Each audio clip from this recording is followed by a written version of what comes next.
You get called for an interview. Now what? Hey everybody, it's Belinda. In this video, I'm going to talk about what you should do when you get called for an interview. So, the moment that we've all been waiting for, you've sent in your resume, your application, your cover letter, your references, your salary requirements, and you get the call. The call you've been anticipating. They want to interview you.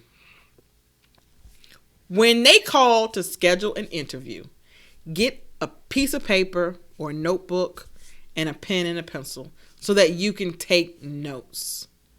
Get the name of the person who called you. So ask them what their name, what their name. You can ask their title. Ask them who will you be interviewing with? Will you be interviewing with more than one person? So you want to know that. The time and date of the interview. Also, if it is a location where you have to physically go there and it's not a remote interview, get the address of the interview. Get all this information, write it down, repeat it back to them.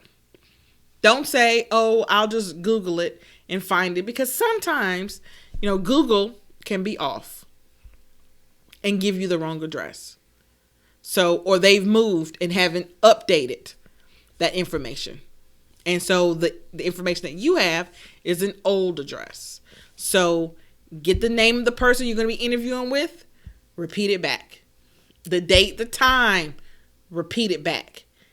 How many people are going to be interviewing you? Repeat it back.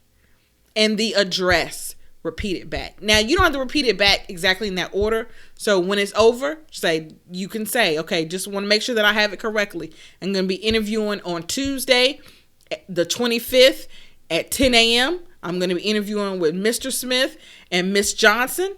And the address is 1234 ABC Avenue. One fell swoop. I said it in one time, not Mr. and Miss Johnson, and then I write it down, Mr. and Miss Johnson. No, you repeat it back all at the end. Also, you want to ask, do you need to bring anything? And also repeat that back at the end too. And state if you have to bring anything or I don't have to bring anything extra. Because you always want to bring your resume, but you don't have to state that over the phone. But they may want something in addition. They may say, can you bring a copy of your degree? They may ask you, remember to bring your driver's license and social security card or identification. They may ask that. So you want to ask them, is there anything extra that you need to bring? Now, if it is a location where you physically have to go there, you want to know, how are you going to get there? Do you know how to get to the location? And how are you going to get there? Are you going to Uber or Lyft? Catch the bus. Is it in walking distance? Catch a taxi, your parents, your friends, or are you going to drive there? So you want to make sure you have that information. If you are driving yourself there, you want to know how far it is, how long it's going to take you. If when you do the map quest and say, oh, it's only 10 minutes from my house, that's great. I can leave 15 minutes or 20 minutes before the interview actually scheduled. But it may be 10 minutes from your house, but with traffic, it could be 45 minutes to get there. So what you want to do is, if there's time in between, you want to go at the exact time of your interview so that you can see how much traffic is. So you want to go ahead of time. So if your interview's on a Friday, you get the call maybe the Friday before or that Monday. You want to go between Tuesday and Thursday to drive there at the exact time. So let's say 10 o'clock is the interview. So at 10 o'clock, 10 minutes to 10 or 20 minutes till 10, see what traffic's like. So that way you'll know that, I need to leave earlier.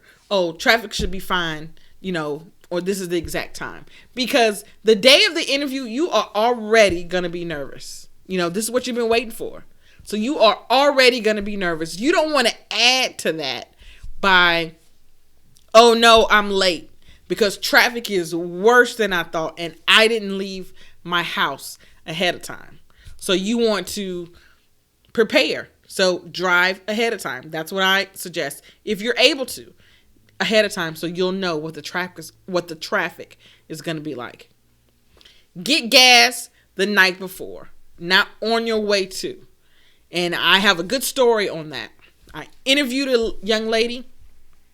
She had excellent time management skills. She allowed for more than enough time to get from her house to the interview location. She added extra 30 minutes because she knew she had to get gas. Now, before I finish that story, I want to say, please take a moment and like this video.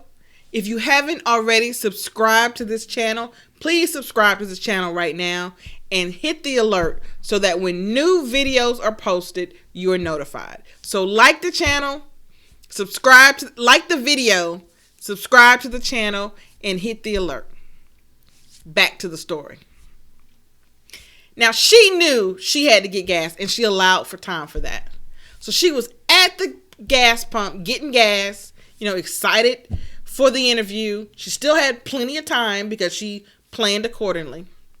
She pulls the gas handle out of her tank, and the nozzle got stuck down. So gas poured everywhere. On her car, on her clothes, as she was trying to put it back into the gas holder. Gas everywhere. So now she's in panic mode. She has an interview. She has on her interview clothes. She doesn't want to reschedule because, she just doesn't want to reschedule. She stops at Walmart smelling like fresh gas. She goes and buys, some more clothes to put on. She washes up as best she can in the bathroom, changes into her new clothes, and heads to the interview. Now, she allowed herself time to get gas. She didn't have enough time to go back home, change clothes, take a shower, and put on interview clothes. She had enough time to stop real quick somewhere to get something to change into and come into the interview. So she came into the interview. By that time, the gas smell wasn't as strong, although I did smell it. And she explained, when she was talking, she explained her story and apologized for smelling like gas. But I say that story to say to you that if you don't get gas the night before and you have just enough time, you're going to stop and get gas real quick and then run into the interview, and something like that happens to you, what would you do? She had allowed enough time to at least stop and change clothes and try to wash up in the bathroom. You may not have that kind of time. So I tell people, get gas the night before. All of these little things, because these are little things that add up. The knowing exactly where to go, what traffic's going to be like. That's why I said go ahead of time if you can to see what traffic's going to be like. Getting gas the night before. Trying on your outfit, your interview outfit, the night before or earlier. A day or two before, but at least the night before.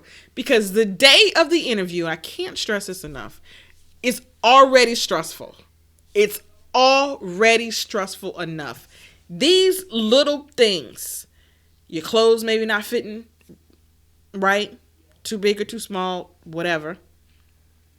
Gas, you stop and get gas and an accident happens where you got gas all over you, but you don't have time to stop to change. You don't even have time to go back home. Or you leave the house thinking, oh, it's only 10 minutes away.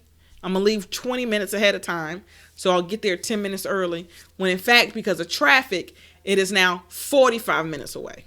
So all of these little stresses will play out in your interview that you don't need.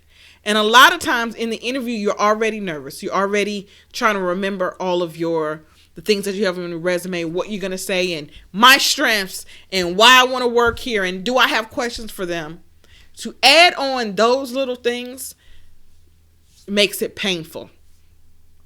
makes it that much more stressful, makes it unenjoyable. An interview is already uncomfortable, but does it have to be unenjoyable? When you get the call for an interview, prepare yourself. I'll see you at the next video.